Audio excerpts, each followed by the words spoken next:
Um, you know, this is, of course, the second season. And there may be some things, especially today, because we are going to be doing the periodic table and explaining the 7 levels of the periodic table as well as of the human development.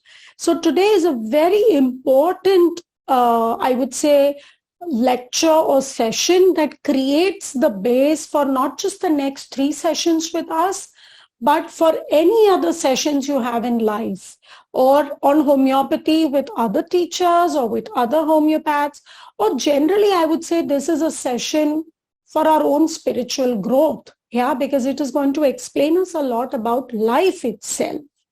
And I would say that I can't, like every time somebody says, can you go over the 7 levels? Can you go over the periodic table? I may sometimes think, oh, it's the same old thing. But every time I start speaking about it, there's something more I say because there is something more I learn. Yeah. And because, just like the 7 days, the cycle of 7 years, yeah, the 7 lifetimes in Ayurveda or Hindu mythology, 7 days of a week. Yeah.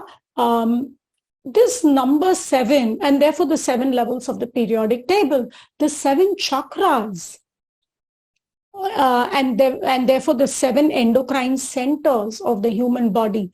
I think this is such an important milestone discovery, would be putting it very lightly. I would say it's such a universal truth.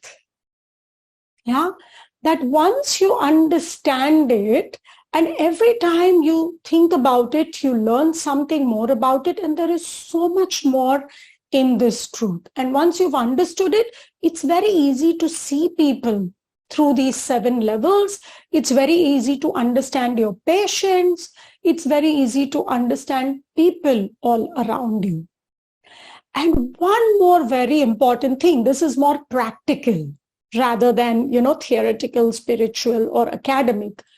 The practical thing is it makes understanding our patients and therefore classifying them for remedy selection very easy. The reason why we have been doing this session and especially revisiting the levels and the whole grid is that in the last session as well and in the earlier seminars as well, you must have realized the value and significance of understanding the grid.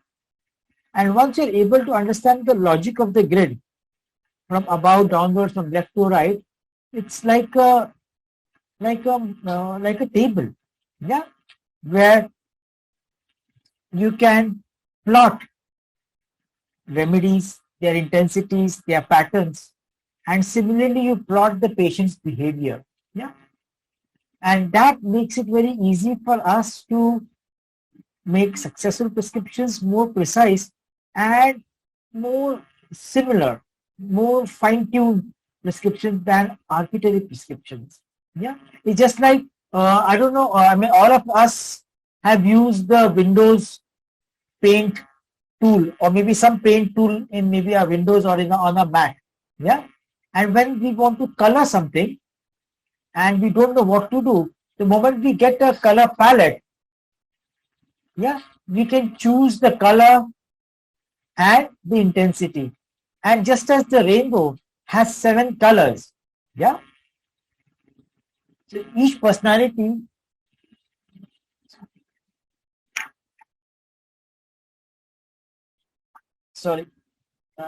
rainbow has 7 colors, just like the 7 levels, and those 7 colors, each one of them has innumerable or so many variations, and those variations is what helps you maybe fine tune the color.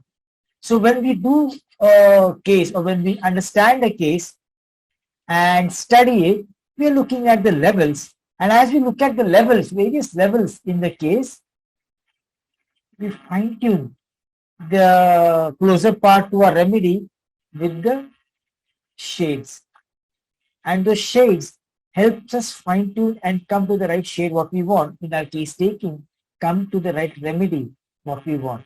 So you can see once you have a grid, you can practically plot anything. Yeah, and you're messed up. You can always make a black and white of the prescription by putting all colors together. But this whole ability to break up and the whole ability to create a spectrum out of every level makes prescriptions more better, and plotting everything, all the kingdoms. Yeah, Bhavisha did speak about the animal kingdom and the plants that we are working on.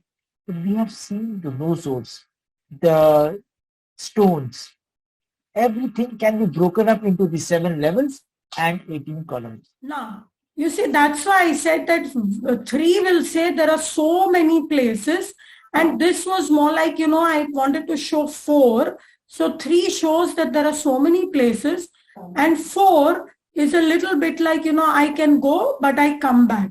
And 5 is similar to this position, 6 similar to this, 7 to this, and 8 to this position in the mountain, and then you go up.